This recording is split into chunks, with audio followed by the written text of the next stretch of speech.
पढ़ते नहीं। क्यों? सोकर उठ नहीं पाते। आप देखिए, ना पढ़ने का कारण हुआ सो के ना उठना, देर से सोकर उठना, सुबह ना पढ़ने का एक प्रमुख कारण है। और क्या है? और क्यों नहीं पढ़ पाते हो सुबह? इस पर सर्च करना, या कि सोच की बात है, छोटी से छोटी बात पर ध्यान नहीं करके इस पर शोध करना। आप घर से लेट आते हो पढ़ने के लिए, उस पर खुद शोध करो कि आखिर हम लेट क्यों पहुंचते हैं। रोज टोका जाता है गेट पर, आते ही टोका जाता है, डांट भी पड़ सकती है। ये सब नहीं होना चाहिए विद्यालय। विशेष करके विद्या मंदिर में नहीं होना चाहिए, क्योंकि विद्या मंदिर के विद्यालय अनुशासन में रहते हैं, समय का पालन करते हैं, इसलिए उनका टोका जाता है। लेकिन आप कभी कभी ऐसा करते हैं तो उस पर शोध कर, या कि क्यों लेट हो जाता है, कौन कौन से कारण। ऐसे ही हमारे आज प्रिया शुरू कर ऐसी बात बताई जिसको उन्होंने समस्या आप भी कर छोड़ देंगे, आप शोध करिए और कुछ ये जो किसी समस्या के प्रति उन्होंने किए उस पर भी चर्चा करेंगे। धन्यवाद आशा जी का। पहले आप लोग बिल्कुल शांत बैठेंगे और बिल्कुल सीधे, बैकबोन बिल्कुल 90 डिग्री पे, और अगर कहीं बोलते हुए दिखाई पड़े तो आपको हम खड़े कर देंगे सीधे, ठीक है? और जो कुछ बताएंगे वो आपसे पूछेंगे भी, इसलिए बहुत ही ध्यान से आप सुनेंगे बात। विद्या की अधिष्ठात्री देवी ज्ञानदायिनी मां शारदे अपने कुशल प्रशासनिक क्षमता के दम पर विद्यालय को उत्तरोत्तर उन्नति के शिखर पर ले जाने वाले विद्यालय के यशस्वी प्रधानाचार्य जी, हमारे साथी परम विद्वान आचार्यगण, आचार्य बहने, भारत माँ के कर्णधारों, आज एक बहुत ही महत्वपूर्ण विषय पर डिस्कशन के लिए हम आपके सामने खड़े हैं। ध्यान देने की बात है, हमने डिस्कशन शब्द का प्रयोग किया है। डिस्कशन मतलब क्या हुआ? चर्चा करनी है, भाषण नहीं देना, बल्कि क्या करना है? चर्चा करनी है। और चर्चा means two way communication. Two way communication means कि हमें भी बोलना है और आपको भी बोलना है, लेकिन आपको तब बोलना है जब हम आपसे पूछेंगे। क्योंकि आपकी समस्या ये है कि जब आपसे कहा जाता तो आप बोलते नहीं हो, और जब नहीं कहा जाता तो आप लगातार बोलते रहोगे। तो जब हम आपसे पूछेंगे तभी आप बोलेंगे बच्चों, ठीक है? तो विद्या मंदिर में जो है सबसे जो छोटे बच्चे हैं वो 6 क्लास के बच्चे हैं। तो 6 क्लास के बच्चों से पहला प्रश्न हमारा ये है कि आप किस स्कूल में पढ़ते हैं, आपके स्कूल का नाम क्या है? चलिए, पता है आपको? हाँ बताइए खुशी। सरस्वती विद्या मंदिर, माधोपुर, मड़गांव। वेरी गुड, शाबाश। इतने अच्छे बच्चे हमारे हैं ना, अपने स्कूल का नाम जानते हैं। ठीक, बैठिए। अब क्लास 7 के बच्चों से प्रश्न है कि ये जो सरस्वती विद्या मंदिर है इसकी ऑर्गेनाइजिंग बॉडी क्या है, माने ये कहाँ से संचालित होती है? चलिए, क्लास 7 के बच्चे हाथ उठाएं जो जानते हैं। चलिए, आप 7th के लिए 6 की हैं, आप लोग इधर उधर मुंह देखने लगे हैं। दूसरे प्रश्न पे हम असेंडिंग ऑर्डर में चल रहे हैं, 6, 7 से लेकर 12 तक जाएंगे, लेकिन 7th पे आके ही मामला अटक गया है। आप जहां से पढ़ते हो, आप कहां से ऑर्गेनाइज होते हो, आपको कौन ऑर्गेनाइज करता है, you don't know about this, that is very shameful. चलिए, क्लास 12 तक कोई बता सकता है क्या? कौन? हाँ, खड़े होकर बताइए। नहीं, आरएसएस तो उससे ऊपर हो गया, उससे नीचे की एक खड़ी है। बैठ। एनीबॉडी? हाँ हाँ, बताइए बताइए। विद्या भारती। Vidya Bharati, very good. मनु भैया ने बताया क्लास 9 के हैं। विद्या भारती से ये संचालित होता है, ठीक है? तो पहला, सरस्वती विद्या मंदिर में आप पढ़ते हैं, विद्या भारती से संचालित होता है। तीसरा, विद्या भारती की स्थापना किसने की? All questions are linked with one another. Her question दूसरे से लिंक है ना? आप कक्षा 8 के भैया बता रहे हैं, आप बताए बता। डॉक्टर भीमराव अम्बेडकर जी ने किया। अम्बेडकर जी ने किया विद्या भारती का आविष्कार। बहुत बढ़िया, बैठ जाओ। और कोई? अब ये स्थिति आपकी है, सोच सकते हैं आप, है ना? यहाँ बच्चे ऐसे हैं जो शिशु मंदिर से पढ़ते आ रहे हैं और 12th पहुंच गए हैं और उनको ये नहीं पता है कि ऑर्गेनाइजिंग बॉडी का है, कौन सी है, उसको कौन से स्थापित किया है। तो हम बता रहे, ध्यान से सुनेंगे बच्चों। जो विद्या भारती है, इसकी जो आरएसएस है, राष्ट्रीय स्वयंसेवक संघ, इसके 50 से अधिक अनुषांगिक संगठन हैं। उसमें से विद्या भारती एक शैक्षणिक संस्था है। उसकी स्थापना आरएसएस ने की। जैसे विश्व हिंदू परिषद की स्थापना आरएसएस ने किया, अखिल भारतीय विद्यार्थी परिषद की स्थापना आरएसएस ने किया, सेवा भारती की किया, ऐसे 50 से अधिक संस्थाएं। उसमें से विद्या भारती एक एजुकेशनल ऑर्गेनाइजेशन है। ठीक, तो तीसरा हमने आपको बताया कि आरएसएस ने इसकी एस्टेब्लिशमेंट किया। अब चौथा प्रश्न है कि विद्या भारती द्वारा स्थापित पहला विद्यालय कहाँ पे था, कब खुला, किस सन में खुला, कहाँ पे खुला? क्लास 9 के बच्चे या 7 तक कोई बताओ। 7 के आसपास से नहीं, 9 के, वो आपस में बोलो 9 से। हाँ, गोरखपुर में 1952। देखिए कितना अच्छा लड़का है, क्लास 6 में है, नया लड़का आया है, इसी साल एडमिशन हुआ है और कितनी अच्छी परफॉर्मेंस है। जबकि आचार्य जी ने बहुत बार बताया। बैठिए, शाबाश। तो पहली जो सरस्वती शिशु मंदिर की स्थापना हुई वो 1952 में गोरखपुर में हुआ। ठीक, उसके बाद 1977 में 1977 में विद्या भारती अखिल भारतीय शिक्षा संस्थान की स्थापना हुई। अब ये अखिल भारतीय मतलब क्या होता है? क्लास 10 के बच्चे बताओ, what is the meaning of अखिल भारतीय? अभी देखिए, अखिल भारतीय स्तर पे वैदिक गणित में मालवीय नगर की टीम जो है जीती है। और जब हम लोग आपको तैयारी कराते हैं तो कहते हैं कि आप अखिल भारतीय स्तर तक जाओगे। तो अखिल भारतीय होता क्या है, इसका मतलब क्या होता है? कोई बताओ भाई। अब आप सोच लीजिए क्या स्थिति कितनी भयावह है। अखिल भारतीय मतलब ये हो गया कि the things which apply all over India, वो चीज जो पूरे भारतवर्ष में अप्लाई हो। माने जब बच्चा अखिल भारतीय स्तर पे पहुंचता है तो पूरे ऑल ओवर इंडिया की टीमें रहती हैं जो छठ के पहुंचती हैं वहां पे। जैसे क्रिकेट में फाइनल में 2 ही टीम पहुंचती है, बाकी सब एलिमिनेट हो जाती हैं। इसी तरह से तमाम बच्चे एलिमिनेट हो जाते हैं और फिर वहां कोई जो बहुत सुपर होता है वही पहुंचता है, उसके बीच में लड़ाई होती है और फिर जो उसमें विजयी होता है वो अखिल भारतीय पे होता है। माने ऑल ओवर इंडिया जिसको आप कहते हो वो कहलाता है अखिल भारतीय। ठीक, अब इस तरह से हमने आपको बताया स्कूल का नाम, वो कहां से ऑर्गेनाइज होता है, उसको कौन ऑर्गेनाइज करता है, ये सारी चीजें बताया। अब विद्या भारती ने तमाम स्कूल खोले हैं पूरे ऑल ओवर इंडिया। शायद कोई ऐसा डिस्ट्रिक्ट नहीं है जहां पे सरस्वती विद्या मंदिर ना हो। सबके एक नियम कायदे कानून, एक जैसी प्रार्थना, एक जैसा भोजन मंत्र, एक समय छुट्टी, एक से जैसा वस्त्र, सब all things are same, uniformity. तो विद्या भारती के 4 आयाम अभी प्राचार्य जी ने बताया है अभी। ठीक है, तो विद्या भारती के 4 आयाम कौन से हैं? बच्चों में कौन बता सकता है? खड़े होकर बताओ। अभी आचार्य जी ने बताया जस्ट।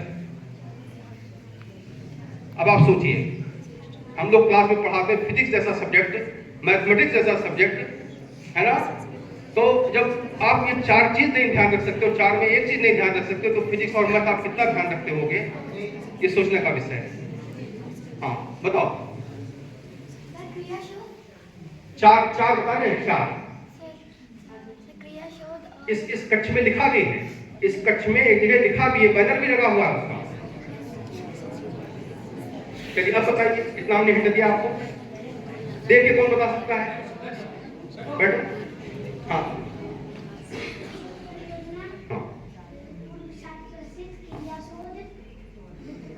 विद्वत परिषद, वेरी गुड, शाबाश, कितना अच्छा बच्चा है।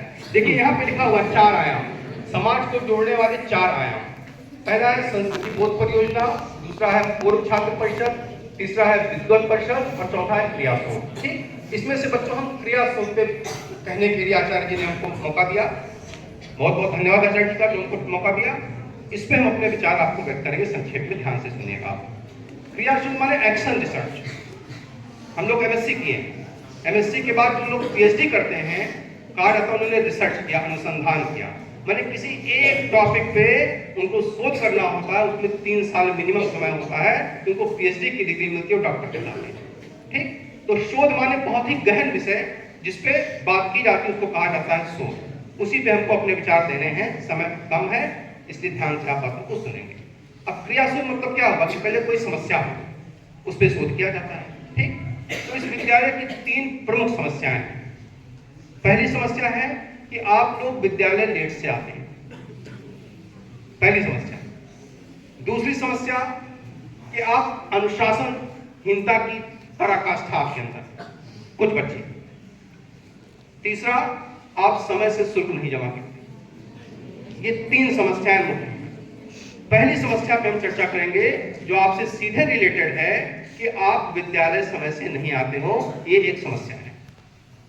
पूरे स्कूल में 9 बेलाएं इस समय चल रही हैं, उसमें से जो प्रार्थना वाली बेला होती है सबसे महत्वपूर्ण बेला, क्योंकि आप सफल इंसान बन जाओ वो अच्छी बात है, लेकिन अगर आप अच्छा इंसान नहीं बन पाओगे तो बेकार है ना।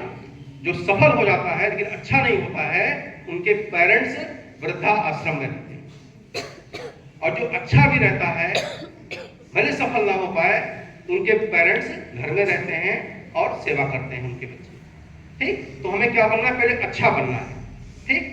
तो अच्छा तब बनोगे जब आप प्रार्थना करोगे, पूजा पाठ करोगे, आपका मन डाइवर्ट होगा, तभी आप अच्छा बनोगे।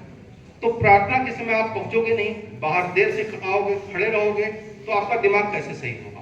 तो पहली समस्या यहाँ पे दिखाई पड़ी कि आप जो है देर से आते हैं विद्यालय, एक समस्या थी, है ना, प्रॉब्लम। तो अब उसके लिए योजना बनानी पड़ेगी, इस समस्या को जो है कैसे रिमूव किया जाए। तो प्राचार्य जी ने एक इसकी योजना बनाई कि पहले ये ऑब्जर्व किया जाए कौन से बच्चे ऐसे हैं जो लगातार 3 दिन तक विलंब से आते हैं। आचार्य जी लोग लगे, प्रधानाचार्य जी लगे, और इस चीज को ऑब्जर्व किया गया कि the students who came late 3 consecutive days। तो जो 3 लगातार दिनों में अब्सेंट लगातार चल रहे हैं, उनके फोन 3 दिन इसलिए लिया गया कि हो सकता है किसी दिन कोई समस्या हो गई हो, क्रॉसिंग बंद हो गया हो, चैन उतर गया हो, गाड़ी साइकिल पंचर हो गई हो। तो लेकिन जब 3 दिन से ही बच्चा कर रहा है, इसके मतलब ऐसी कोई समस्या नहीं है, उसके आदत में ही चीज है। तो फिर क्या किया गया, उसका फोन नंबर लिया गया गार्जियन का, और गार्जियन को ये बात बताई गई कि आपका बच्चा प्रतिदिन लेट आता है। और वास्तव में प्रधानाचार्य जी बता रहे थे, हम लोग ये जानते हैं कि गार्जियन को ये पता ही नहीं होता है कि आप विद्यालय देर से जा रहे हैं। आप तो समय से निकलते हो, टिफिन मम्मी बनाती है सुबह उठ के, है ना, वो समझते बच्चा हमारा आराम से जा रहा है, पढ़ रहा है, लेकिन उनको कोई जानकारी आपके बारे में नहीं होती। तो जब फोन जाता है उनके पास तो वो भी चौंक जाते हैं उनसे, अरे बच्चा ये यहाँ से निकलता पहुंचता क्यों नहीं है समय से। तो मान लीजिए कि 50 बच्चे ऐसे थे जो लेट से आए और घर पे उनके फोन किया गया कि बच्चा अगर कल आपका लेट से आएगा तो उसको वापस कर दिया जाएगा। यानी योजना बनाई गई, योजना के बाद कार्रवाई किया गया। कार्रवाई क्या किया गया कि फोन किया गया और फोन करके गार्जियन को यह बताया गया, ये कार्रवाई किया, टेक एक्शन। पहला क्या हुआ, टू आइडेंटिफाई प्रॉब्लम, दूसरा हुआ टू प्लान, तीसरा, ये सारे पॉइंट अभी हम पूछने वाले हैं बाद में, इसीलिए हम उसका रिवीजन करा रहे हैं आपको। तीसरा पॉइंट क्या हो गया, कार्रवाई करना। क्या कार्रवाई की गई, फोन किया गया गार्जियन को। तो जब फोन किया गया तो ये देखा गया कि जैसे 50 बच्चे एब्सेंट थे तो अगले दिन उनकी संख्या 40 थी, मतलब 40 बच्चे टाइम से आ गए, 10 बच्चे अभी भी ऐसे हैं जो टाइम से नहीं आए। तो अब क्या हुआ कि चौथा स्टेप क्या किया गया, मूल्यांकन किया गया, इवैल्यूएशन, कि हाँ जो हमने फोन किया गार्जियन को उसका क्या परिणाम निकला, या कोई उसका सकारात्मक परिणाम निकला कि नहीं निकला। तो सकारात्मक परिणाम निकला, क्या निकला कि 40 बच्चे हमें से आए, 50 में से 10 अभी भी एब्सेंट हैं। क्योंकि कोई भी गार्जियन ये नहीं चाहता है कि हमारा बच्चा समय से स्कूल ना जाए, काफी भी ना बनाए, पढ़े ना, क्योंकि जैसे ही गार्जियन को फोन करने के लिए बच्चों से कहते हैं कि गार्जियन को फोन करने जा रहे हैं, तुरंत उसकी हालत खराब हो जाती है। गार्जियन को फोन मत करिए आप, क्योंकि कोई भी अभिभावक ऐसा नहीं चाहता कि हमारा बच्चा गड़बड़ हो जाए। तो 10 बच्चे अभी ऐसे आइडेंटिफाई हुए जो अभी भी उनके अंदर सुधार नहीं हो पाया, ठीक। तो 5वां स्टेप ये है कि मूल्यांकन के आधार पर कार्रवाई करना, माने फाइनली उनको कार्रवाई उनके ऊपर कर ही दी जाए। तो फाइनली कार्रवाई के अंदर ये किया गया कि अब भैया अब आप घर जाओ, क्योंकि आपको घर पे फोन किया गया और उसके बाद भी आप समय से नहीं आ रहे हो, जब 7:30 बजे स्कूल था तब भी आप समय से नहीं आते थे, 9 बजे स्कूल हो गया तब भी आप समय से नहीं आ रहे हो, इसके मतलब आप केयरलेस हो कंप्लीटली। तो उनको क्या किया गया? वापस किया गया। वापस करने के साथ साथ गार्जियन को फोन किया गया तुरंत कि बच्चे क्यों आपके वापस कर रहे हैं, और जब ये घर पहुंच जाए तो हमको इन्फॉर्म कीजिए। क्यों? क्योंकि बच्चे करते क्या हैं कि स्कूल से बैग लेके निकले, अपना घूमे टहले, गांधी पार्क में घूमे और तमाम जगह घूमे और छुट्टी के समय घर पहुंच गए। गार्जियन ये समझ रहा है कि बच्चा हमारा पढ़ के आ रहा है। यहाँ पे भी ऐसी व्यवस्था नहीं है, इंग्लिश मीडियम स्कूलों में तमाम है कि अटेंडेंस होती है, फिर तुरंत मैसेज पहुंच जाता है गार्जियन के फोन पे कि बच्चा आज प्रेजेंट है कि एब्सेंट है। वो तुरंत जान जाते हैं कि घर से निकला और मैसेज आ गया एब्सेंट है, तो तुरंत वो हरकत में आ जाता है कि कहाँ गया। तो जब गार्जियन को उसको वापस कर दिया गया तो 10 बच्चों में से अगले दिन 8 बच्चे उनको समय से आ गए। अब 2 बच्चे और ऐसे मिले जो इसके बावजूद भी वो समय से नहीं आए। तो इसका मतलब ये हुआ कि ना वो स्कूल के कहने में है ना घर के कहने में। तो उनके साथ क्या व्यवहार किया गया कि भैया अब आप घर बैठ जाओ, है ना, और आप खाली परीक्षा देने आना, और परीक्षा तब देने आना जब संपूर्ण शुल्क आपकी जमा होगी, है ना। ऐसा कुछ बच्चों के साथ किया गया है विद्यालय में, पहली बार ऐसा हुआ है। 10-11 सालों से हम पढ़ा रहे हैं, पहली बार ऐसा हुआ है कि बच्चे जो परम अनुशासनहीन थे उनको घर पे बिठा दिया गया है और कहा गया अगर आपको परीक्षा देनी होगी तो आप संपूर्ण शुल्क जमा करके आप परीक्षा दे सकते हो, अन्यथा घर पे बैठे। उनको सुधारने कई मौके दिए गए। ठीक, तो बच्चों ये 5 स्टेप जो हम बताए हैं आपको, उसको क्या कोई बता सकता है? क्या सगुन बेटी बता सकती हो?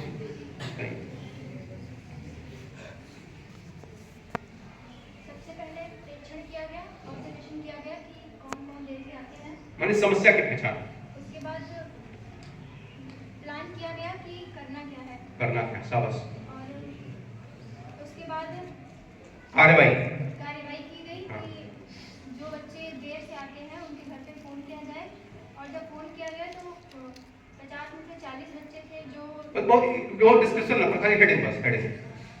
और फिर उसके बाद पूर्णतः कार्रवाई की गई कि अब जो मूल्यांकन किया गया मूल्यांकन के बाद पूर्ण कार्रवाई की गई कि जो अनुशासन है सबसे अच्छी बच्ची है, पूरे स्कूल की सबसे अच्छी बच्ची है, ठीक है ना। तो इतनी बातें आपको बताई गई बच्चों, और 3 बातें जो हमने बताया है मुख्य समस्या है। पहला, आप देर से आते हो, कल से उम्मीद है इस क्रिया सोच जो किया गया है कोई लेट से नहीं आएगा, तब तो इस भाषण का कोई फायदा है, नहीं तो कोई फायदा नहीं। दूसरा, आप अनुशासन में रहोगे, कहा गया कायदे से रहोगे तो फायदे में रहोगे, है ना। बार बार हम क्लास में इस चीज को कहते हैं, ठीक है ना। आप कायदे से नहीं रहोगे तो नुकसान खाओगे। ठीक, तीसरी बात, आप शुल्क समय से जमा करेंगे, आपके गार्जियन को फोन ना करना पड़े। हम लोगों को गार्जियन को शुल्क के लिए फोन करना पड़े, शर्म की बात होती है, उस गार्जियन के लिए भी हम लोग के लिए भी, ठीक है। तो उम्मीद है बच्चों ये एक सकारात्मक चर्चा हुई होगी। प्रधानाचार्य जी ने हमको मौका दिया, बहुत बहुत धन्यवाद। उम्मीद करते हैं उनका आशीर्वाद और स्नेह आगे हमारे ऊपर ऐसे ही बना रहेगा। धन्यवाद।